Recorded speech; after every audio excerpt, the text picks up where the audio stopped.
बिस्मिल्लाहिर्रहमानिर्रहीम। अस्सलाम वालेकुम स्टूडेंट्स। एनालॉग इलेक्ट्रॉनिक्स में आज हम एक नया चैप्टर स्टार्ट कर रहे हैं, उसका नाम है ऑसिलेटर्स।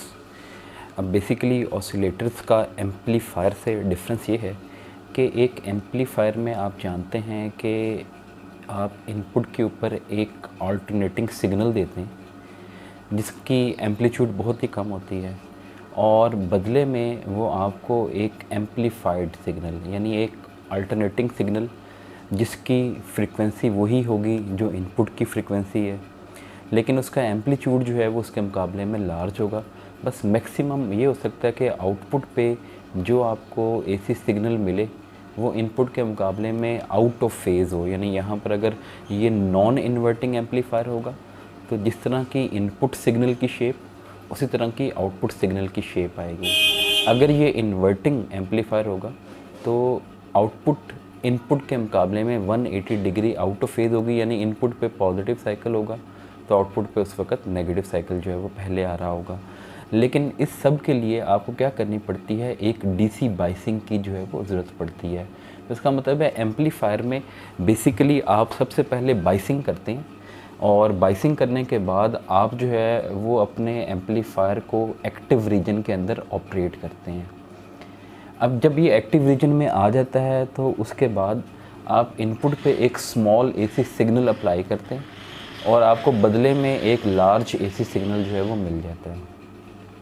ऑसिलेटर जो है वो अब एम्पलीफायर से मुख्तलिफ इस तरह से हैं कि आपने इसकी इनपुट के ऊपर कोई एसी सिग्नल यानी कोई पीरियोडिक सिग्नल अप्लाई नहीं करना। आपने सिर्फ़ और सिर्फ क्या करना है, इसको एक डीसी पावर सप्लाई जो कि आप एम्पलीफायर में भी देते हैं, सिर्फ़ और सिर्फ एक डीसी पावर सप्लाई देनी है, और ये इस डीसी पावर सप्लाई को कन्वर्ट कर देगा एक पीरियोडिक सिग्नल में। अब ये जो पीरियोडिक सिग्नल है उसकी शेप साइनोसाइडल भी हो सकती है जैसे कि यहाँ पर हमने बनाई, या नॉन साइनोसाइडल जैसे कि ये एक स्केयर वेव टाइप की, या एक पीरियोडिक साटूथ वेव जो है वो उस तरह की बन सकती है। तो वो डिपेंड करता है कि हम ऑसिलेटर की ये जब टाइप्स पढ़ेंगे तो उसमें देखेंगे कि किस में साइनोसाइडल सिग्नल आता है और किस में जो है वो नॉन साइनोसाइडल सिग्नल आता है। लेकिन बेसिकली आप ये समझेंगे कि अब हमने इनपुट के ऊपर कोई एसी सिग्नल अप्लाई नहीं करना, ठीक है, लेकिन आउटपुट के ऊपर हमें फिर भी क्या मिलेगा, एक पीरियोडिक सिग्नल मिलेगा। यानी इसका मतलब है एक आउटपुट एक पीरियोडिक सिग्नल जनरेट करेगी। तो ये है एक ऑसिलेटर। अब ऑसिलेटर की बेसिकली दो टाइप्स होती हैं। एक को कहा जाता है फीडबैक ऑसिलेटर,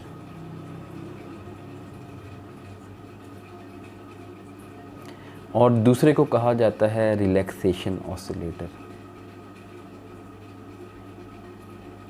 अब ये जो फीडबैक ऑसिलेटर है, ये फीडबैक ऑसिलेटर जो है एक्चुअली में ये एक ख़ास तरह की फ़ीडबैक को यूज़ करता है, और उस फीडबैक को यूज़ करके सिग्नल साइनोसाइडल फॉर्म में जनरेट करता है। और ये जो रिलैक्सेशन ऑसिलेटर्स होते हैं इनके अंदर हम जो है वो आरसी सर्किट इस्तेमाल करते हैं ज़्यादातर, और ये जो आरसी सर्किट होते हैं ये फिर इस तरह की यानी non sinusoidal shape, sawtooth wave या स्केयर वेव, रेक्टेंगुलर वेव, तो उस तरह की वेव शेप जो है वो जनरेट करते हैं। अब बेसिकली जो फीडबैक ऑसिलेटर हैं, फीडबैक ऑसिलेटर के ना एक्चुअली में दो पार्ट्स होते हैं। पार्ट्स ये होते हैं कि आप इसके अंदर एक एम्पलीफायर इस्तेमाल करते हैं, इसे कहते हैं फॉरवर्ड पाथ एम्पलीफायर, यानी ये बिल्कुल ऐसे ही ऑपरेट करेगा जैसे कि लेफ़्ट साइड पे समझे हमने कोई इनपुट दी है और आउटपुट आपको राइट साइड पे जो है वो मिल जाएगी। यानी ये समझिए इसका इनपुट सिग्नल है और यहाँ पर जो है वो आउटपुट सिग्नल होगा, तो इसे कहा जाएगा फॉरवर्ड पाथ एम्पलीफायर। फ़र्ज़ कर लेते हैं कि इसका जो वोल्टेज गेन है वो है AV। अब इस फॉरवर्ड पाथ एम्पलीफायर की जो आउटपुट वोल्टेज होगी, उस आउटपुट वोल्टेज को आपने एक और सर्किट के ज़रिए वापस इसी एम्पलीफायर की इनपुट पे पहुंचाना है। अब जिस सर्किट के ज़रिए आप आउटपुट को वापस इनपुट वाली साइड पे पहुंचा रहे हैं उस सर्किट को नाम दिया जाता है फीडबैक सर्किट। अब ये फीडबैक सर्किट क्या हो सकता है? ये फीडबैक सर्किट सिर्फ रजिस्टर्स का नेटवर्क हो सकता है, हो सकता है इसमें रजिस्टर और कैपेसिटर का कॉम्बिनेशन हो सकता है इंडक्टर और कैपेसिटर का कॉम्बिनेशन हो। तो ये फीडबैक सर्किट जो है एक्चुअली में ये एक इलेक्ट्रिकल या इलेक्ट्रॉनिक सर्किट ही है, लेकिन ये आउटपुट वोल्टेज को वापस इनपुट वोल्टेज तक पहुंचाएगा। अब यहाँ पर जो आउटपुट वोल्टेज इसने लिया एम्पलीफायर के आउटपुट से, उसको यहाँ पर पहुँचाया, जो हिस्सा आउटपुट वोल्टेज में से लेके ये वापस इनपुट वाली साइड पे पहुँचाएगा उसे VF यानी फीडबैक वोल्टेज कहा जाएगा। अब आप जानते हैं कि ये जो एम्पलीफायर है ये दो तरह के होते हैं, इन्वर्टिंग एम्पलीफायर भी हो सकता है और नॉन इन्वर्टिंग एम्पलीफायर भी हो सकता है। अगर ये एक नॉन इन्वर्टिंग एम्पलीफायर होगा तो नॉन इन्वर्टिंग एम्पलीफायर क्या होगा कि यहाँ पर अगर ये सिग्नल है इस तरह का, तो आउटपुट पे सिग्नल भी बिल्कुल सेम इसी शेप में आएगा। अब आपने क्या काम करना है, फीडबैक सर्किट के ज़रिए ये जो आउटपुट सिग्नल है ये इस फीडबैक सर्किट की इनपुट पे यहाँ पर आप अप्लाई करें और आपको बदले में उस आउटपुट वोल्टेज का कुछ हिस्सा यहाँ पर मिल जाएगा। उस वोल्टेज को आप इस शेप में ज़ाहिर कर लें। अब अगर आप देखें इनपुट थी पॉजिटिव साइकिल पहले, आउटपुट पे भी लाजमी सी बात है पॉजिटिव साइकिल पहले, क्योंकि ये एक नॉन इन्वर्टिंग एम्पलीफायर है। आपने उसी आउटपुट का कुछ हिस्सा वापस इनपुट पे फीडबैक किया, लेकिन फीडबैक की कॉन्फ़िगरेशन देखें कि अगर इनपुट पे पॉजिटिव साइकिल पहले है तो फीडबैक वोल्टेज में भी पॉजिटिव साइकिल जो है वो पहले है। इस तरह की जो फीडबैक होती है उसको पॉजिटिव फीडबैक कहा जाता है, यानी आउटपुट वोल्टेज वापस इनपुट वोल्टेज को क्या कर रही है, रीइंफोर्स कर रही है, सपोर्ट कर रही है। तो इस तरह के जो फीडबैक सर्किट्स होते हैं उनको पॉजिटिव फीडबैक सर्किट कहा जाता है। ठीक है, अगर फ़र्ज़ करें यही एम्पलीफायर जो हमने यहाँ पर लगाया हुआ है ये एक इन्वर्टिंग एम्पलीफायर होता, तो इन्वर्टिंग एम्पलीफायर की अगर इनपुट इस तरह की हो तो आउटपुट जो है वो बिल्कुल 180 डिग्री आउट ऑफ फेज़ आएगी। अब आप क्या करेंगे, आउटपुट को एक फीडबैक सर्किट के ज़रिए वापस जो है वो इनपुट तक पहुंचाएंगे, यानी ये वही फीडबैक सर्किट है। अब फीडबैक सर्किट ने क्या काम करना है कि इसकी आउटपुट पे ये जो सिग्नल आउटपुट यहाँ पर आ चुका है, इस सिग्नल को उसने वापस पहुंचाना है इस एम्पलीफायर की इनपुट पे, लेकिन ऐसे पहुंचाना है जैसे यहाँ पर पहुंचाया। यहाँ पर पहुंचाने का मतलब ये है कि अगर इनपुट पे पॉजिटिव साइकिल पहले है तो यहाँ पर भी पॉजिटिव साइकिल पहले ही पहुंचना चाहिए, लेकिन अब यहाँ पर जो इसको सिग्नल मिल रहा है उसमें तो नेगेटिव साइकिल पहले है। इसका मतलब है ये फीडबैक सर्किट जो है वो इसमें 180 डिग्री का मज़ीद फेस शिफ्ट पैदा करेगा। जब 180 डिग्री का फेस शिफ्ट पैदा करेगा तो उस वक्त ऑटोमेटिकली ये नेगेटिव साइकिल जो है वो किस में कन्वर्ट हो जाएगा, पॉजिटिव साइकिल में। तो यानी आप ये समझें कि ये जो इन्वर्टिंग एम्पलीफायर था इसने 180 डिग्री का क्या किया, फेस शिफ्ट पैदा किया। ये जो फीडबैक सर्किट है ये भी मज़ीद 180 डिग्री का फेस शिफ्ट पैदा कर रहा है। तो अब नेट फेस शिफ्ट जो है वो 0 डिग्री या 360 डिग्री हो गया। तो अभी भी जो वोल्टेज फीडबैक हुआ है वो इनपुट वोल्टेज के साथ क्या है, इन फेज़ है। तो इसका मतलब ये हुआ कि यहाँ पर भी जो फीडबैक है एक्चुअली में वो कौन सी फीडबैक है, पॉजिटिव फीडबैक है।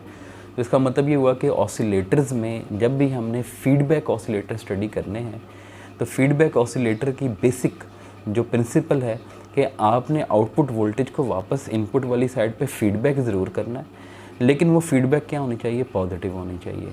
अगर आप इन्वर्टिंग कॉन्फ़िगरेशन इस्तेमाल कर रहे हैं तो उस वक्त 180 डिग्री आपका एम्पलीफायर और 180 डिग्री ही क्या करेगा, फीडबैक सर्किट पैदा करेगा।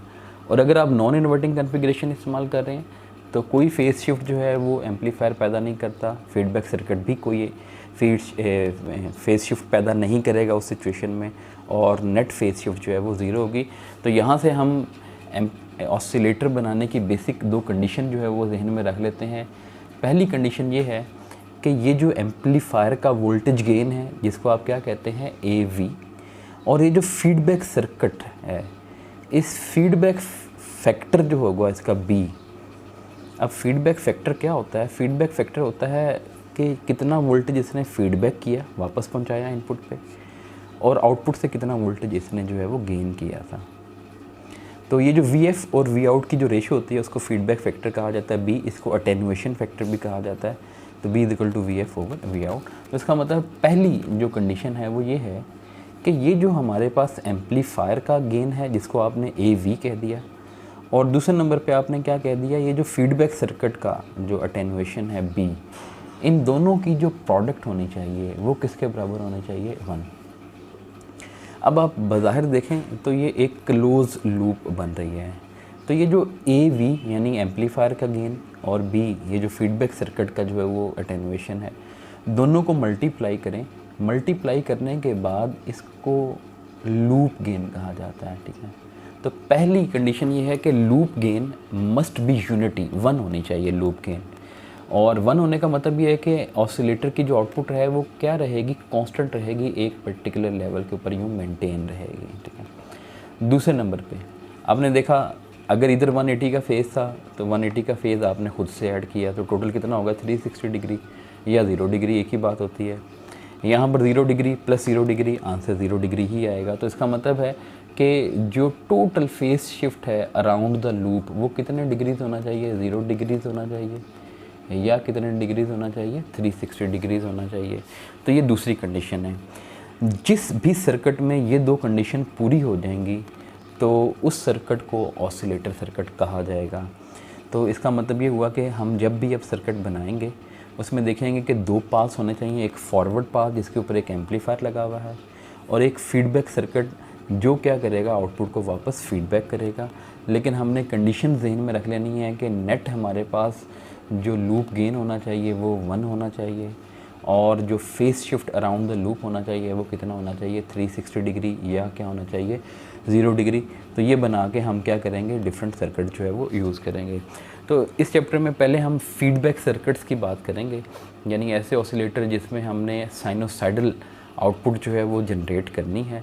तो हम फीडबैक एम्पलीफायर जो है वो देखेंगे। अभी जो फीडबैक एम्पलीफायर होते हैं इसमें असल जो चीज़ होती है वो होती है फीडबैक सर्किट, कि जो फीडबैक सर्किट है वो किस चीज़ का बना हुआ है। अगर फीडबैक सर्किट रजिस्टर और कैपेसिटर का बना हुआ हो तो उस तरह के सर्किट्स को आरसी फीडबैक सर्किट कहा जाता है, और अगर वो इंडक्टर और कैपेसिटर का बना हो तो उसको एलसी फीडबैक सर्किट कहा जाता है। तो इसका मतलब है जो फीडबैक ऑसिलेटर्स होते हैं वो दो तरह के होते हैं, एक को कहा जाएगा आरसी फीडबैक ऑसिलेटर्स और दूसरे को कहा जाएगा एलसी फीडबैक ऑसिलेटर्स। तो आज हम जिस कैटेगरी को सबसे पहले डिस्कस करेंगे वो है आरसी फीडबैक सर्किट्स। तो इसके 3 वेरिएंट्स हमने यहाँ पर जो है वो स्टडी करने हैं। एक को कहा जाता है वीन ब्रिज ऑसिलेटर जिसको हम पढ़ेंगे।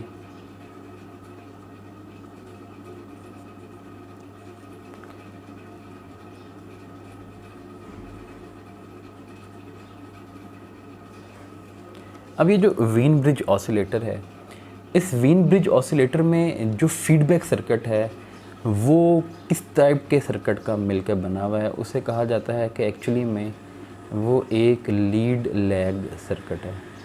अब लीड लैग सर्किट का क्या मतलब है, हमने इससे पहले ऑपरेशनल एम्पलीफायर वाले टॉपिक में एक टॉपिक स्टडी किया इंटीग्रेटर और डिफरेंशिएटर। तो इंटीग्रेटर में आपने देखा कि आप इनपुट जो है वो रजिस्टर के क्रॉस देते हैं और आउटपुट जो है वो कैपेसिटर के क्रॉस लेते हैं, और डिफरेंशिएटर में बिल्कुल उल्ट किया जाता है। तो सेम वही कंसेप्ट यहाँ पर यूज़ होगा, लीड लैग सर्किट। तो एक्चुअली में ये जो सर्किट होता है जिसमें रजिस्टर पहले हो और कैपेसिटर बाद में हो, इसको इंटीग्रेटर सर्किट कहा जाता है, और अगर बिल्कुल इसका उल्ट कर लिया जाए तो उसको डिफरेंशिएटर सर्किट कहा जाता है। तो ये जो वीन ब्रिज ऑसिलेटर है इसमें जो फीडबैक सर्किट है यानी आउटपुट को वापस इनपुट तक जो पहुंचाने के लिए हम सर्किट इस्तेमाल करेंगे, उसमें एक इंटीग्रेटर वाला पोर्शन है और एक उसके अंदर क्या है, डिफरेंशिएटर वाला पोर्शन है। अब डिफरेंशिएटर वाले पोर्शन में लाजमी सी बात है यूँ कैपेसिटर लगा होगा और बाद में यहाँ पर क्या चीज़ लगी हुई होगी, रजिस्टर लगा हुआ होगा। मैं इसको नाम दे देता हूँ कि ये R1 है और ये कैपेसिटर जो है वो C1 है। इस तरह इधर इस कैपेसिटर को C2 कह देते हैं और इस रजिस्टर को R2 कह देते हैं। अब हमने इन दोनों को कैस्केड करना है, ठीक है। कैस्केड कैसे किया जाएगा, आप क्या करें, इन दोनों को इस तरह से कनेक्ट कर दें।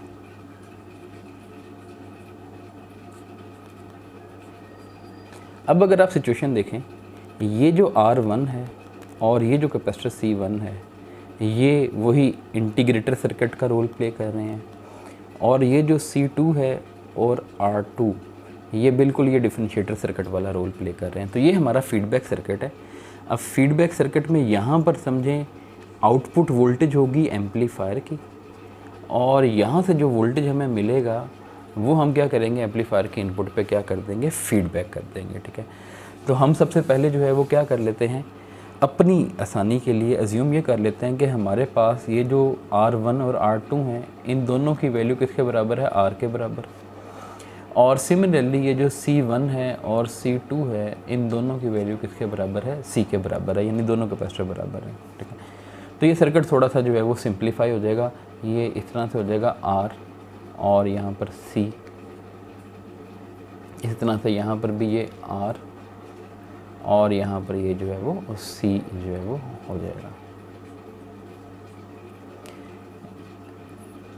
यहाँ पर आउटपुट वोल्टेज मिल रही है, यहाँ पर फीडबैक वोल्टेज मिल रही है। अब ये जो R और C है, ये दोनों आप देख रहे हैं सीरीज़ में लगे हुए हैं। इन दोनों की कंबाइंड जो इम्पीडेंस है उसको मैं नाम दे देता हूँ Z1 का, और ये R और C जो है वो पैरेलल में लगे हुए हैं। इन दोनों की जो कंबाइंड इम्पीडेंस है उसको नाम दे देते हैं Z2 का, इस तरह से। ये फीडबैक वोल्टेज, ये आउटपुट वोल्टेज। तो अगर आप आउटपुट वोल्टेज यानी यहाँ पर फीडबैक वोल्टेज निकालना चाहें तो ये एक सीरीज़ सर्किट बन गया, और सीरीज़ सर्किट में आप जानते हैं वोल्टेज डिवाइडर जो है वो अप्लाई होता है। तो VF की वैल्यू किसके बराबर आएगी, आपने इस पॉइंट और ग्राउंड के दरम्यान देखना Z2 लगा हुआ है, ओवर में लगा हुआ है Z1 plus Z2 into V out. ये V आउट को इधर डिवाइड कर दें, इसी को हमने क्या कहा था, फीडबैक फैक्टर कहा था, और वो बराबर होता है VF over V out is equal to Z2 over Z1 plus Z2। अब यहाँ पर इम्पोर्टेंट बात कि Z1 क्या चीज़ है। Z1 है series combination of register and capacitor. अब रजिस्टर की जो इम्पीडेंस होती है वो तो R ही होती है। जो कैपेसिटर है, कैपेसिटर की रिएक्टेंस होती है XC, लेकिन आप जानते हैं कैपेसिटर में हमेशा करंट 90 डिग्री लीड करता है और वोल्टेज 90 डिग्री लैग करता है। जो वोल्टेज का लैग करना है उसको हम -J का मतलब है एयोटा, जो कम्प्लेक्स वेरिएबल है। आप जानते हैं कि जो कम्प्लेक्स प्लेन होती है, उस कम्प्लेक्स प्लेन में क्या चीज़ है, ये आपके पास अगर रियल एक्सिस है, ये कम्प्लेक्स एक्सिस है, तो आप किसी भी कम्प्लेक्स नंबर को यूँ लिखते हैं सिग्मा प्लस J ओमेगा।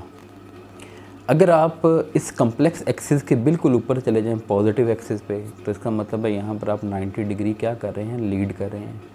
और अगर आप ये नेगेटिव वाई एक्सिस पे चले जाएं तो यहाँ पर आप 90 डिग्री लैग कर रहे हैं। तो सेम यही वाली चीज़ -J का मतलब ये है कि आप 90 डिग्री लैग कर रहे हैं, क्योंकि कैपेसिटर के आउटपुट में वोल्टेज जो है वो 90 डिग्री लैग करता है। तो इसका मतलब है Z1 is a series combination of register. Register की वैल्यू तो आप R लिखेंगे, कैपेसिटर की जो इम्पीडेंस होगी उसको लिखेंगे -JXC, और J याद रखें कि ये क्या है, एयोटा है। एयोटा को बस यहाँ पर I से रिप्रेजेंट नहीं करना, क्योंकि I से हम करंट को रिप्रेजेंट कर चुके हैं यहाँ पर। Z2 क्या चीज़ है, रजिस्टर और कैपेसिटर का पैरेलल कॉम्बिनेशन है। आपने ये देखा था सर्किट एनालिसिस में कि जब भी दो चीज़ें पैरेलल में हों तो ओवरऑल इम्पीडेंस कैसे मालूम की जाती है कि दोनों को आपस में मल्टीप्लाई किया जाता है। ओवर में दोनों को आपस में क्या कर दिया जाता है, ऐड कर दिया जाता है। तो रजिस्टर की रेजिस्टेंस R है, कैपेसिटर की इम्पीडेंस है -JXC, तो आपने दोनों को मल्टीप्लाई किया, नीचे दोनों को ऐड कर दिया।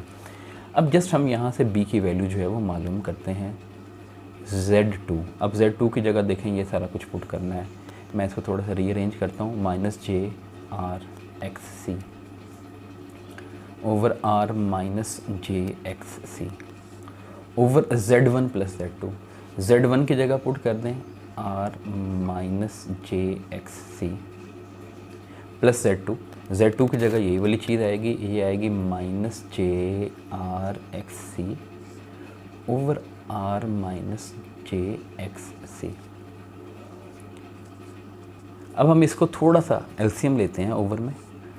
आप न्यूमिनेटर में देखें माइनस जे R X C over R minus जे एक्स सी। ओवर में हम क्या करते हैं, एलसीएम ले लेते हैं, ये आ जाएगा आर माइनस जे एक्स सी।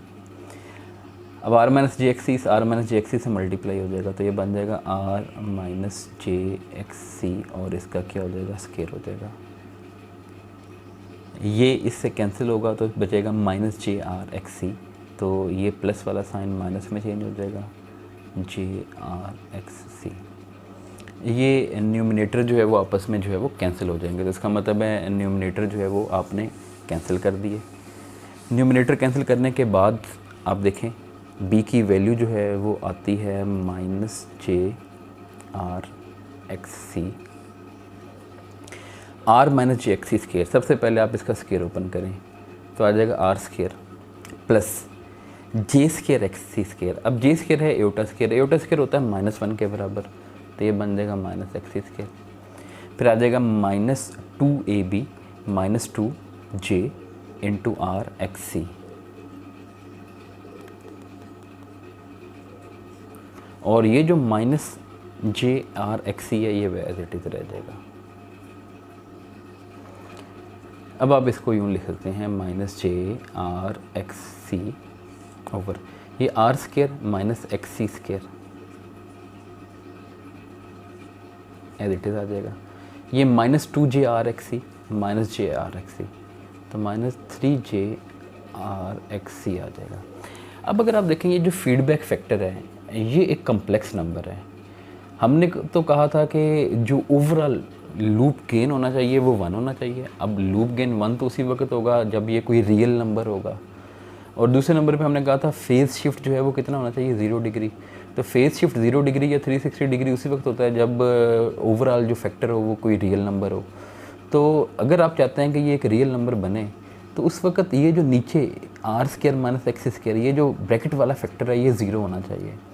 अगर ये 0 हो जाएगा तो ये ऊपर वाला माइनस जे और नीचे वाला माइनस जे आपस में कैंसिल हो जाएगा और बाकी आपके पास क्या बच जाएगा, एक रियल नंबर बच जाएगा। इसका मतलब है हम लिख सकते हैं कि b की वैल्यू जो है वो रियल उसी वक्त होगी अगर ये ब्रैकेट वाला factor R square minus X C square is equal to 0। यहाँ से आप R square is equal to X C square ले लें। एक्स सी किसके बराबर होता है, 1 ओवर ओमेगा सी होता है। तो यहाँ से ओमेगा की वैल्यू आ जाएगी 1 ओवर आर सी, और अगर ओमेगा की वैल्यू आ जाए तो आप एफ़ की वैल्यू निकाल सकते हैं 1 ओवर 2 पाई आर सी।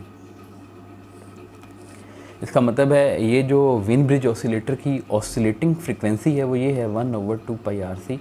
ये किस पे डिपेंड कर रही है, इस R1 और R2 जो कि दोनों R के बराबर हैं उनकी वैल्यूज़ पे, और C1 और C2 जो दोनों के C के बराबर हैं उनकी वैल्यू के ऊपर डिपेंड कर रही है। तो पहली बात हमें ये पता चल गई।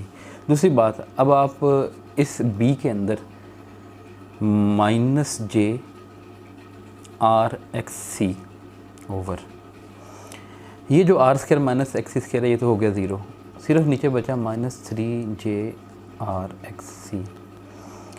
अब ये जे से जे कैंसिल, माइनस से माइनस कैंसिल, आर एक्स सी से कैंसिल, आंसर कितना आ गया 1/3। इसका मतलब ये जो फीडबैक सर्किट है इसका जो गेन है, या गेन तो ना कहें इसको अटेन्यूएशन कहें, वो 1/3 के इक्वल है। और क्वेश्चन की कंडीशन ये थी कि जो ए वी है उसको जब बी से मल्टीप्लाई करें आंसर कितना आना चाहिए 1। अब ए वी बी की वैल्यू आ गई 1/3 इज़ इक्वल टू 1, तो ए वी किसके बराबर आ जाएगा 3 के इक्वल। इसका मतलब है इसमें हमने जो एम्पलीफायर इस्तेमाल करना है उस एम्पलीफायर का जो वोल्टेज गेन होना चाहिए वो कितना होना चाहिए, 3 होना चाहिए। तो अगर आप एम्पलीफायर का वोल्टेज गेन 3 रखेंगे तो ये जो वेन ब्रिज ऑसिलेटर का जो फीडबैक सर्किट है, इस फीडबैक सर्किट की जो अटेन्यूएशन फैक्टर है वो 1/3 है। दोनों को मल्टीप्लाई करेंगे आंसर क्या आ जाएगा 1 आ जाएगा। तो अब हम यहाँ पर सर्किट बना लेते हैं। ये ऑपरेशनल एम्पलीफायर, इस ऑपरेशनल एम्पलीफायर में हम यहाँ पर इस्तेमाल करते हैं